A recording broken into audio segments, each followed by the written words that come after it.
There's nothing really to this tale, it's just a simple one I'd say, but it didn't seem so simple at the time. But what time took and won't return, it's all just ashes in an urn, it's like it's happening right now in my mind's eye.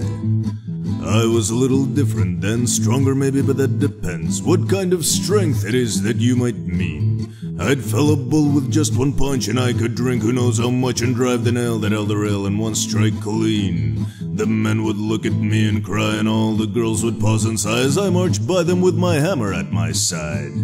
And if I'd blow the girls a kiss, they'd all go into shock from bliss and fall like dominoes if they didn't outright die.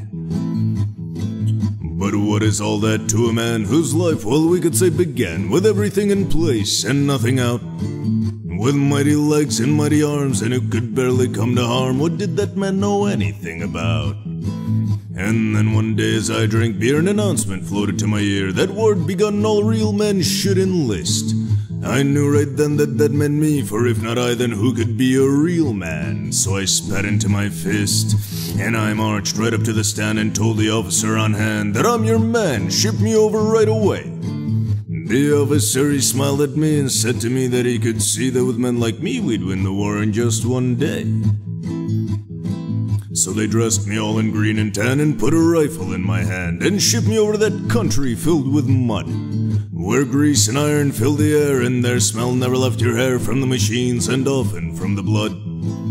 7 months we held our ground through every volley, every round, and they held their ground through all of it too. As all our clothing turned to mud, and we tried not to let it flood our trench with buckets that let all the water through. And boy, did it begin to stink so bad, in fact, that one might think that something died in there, which of course it had. And every single foot was sore, and every man in that trench swore that for fresh socks he'd pay a foot and he'd be glad. One day as I removed my boot, my hand rubbed over something loose. I hadn't felt my foot by now since long ago.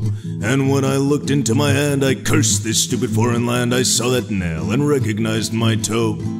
And how I wished that was all, but when the medic heard my call and saw my feet and stood aghast at what he saw, I knew it, I could tell right then that I would never walk again. I wished I'd savored that last time that I'd walked.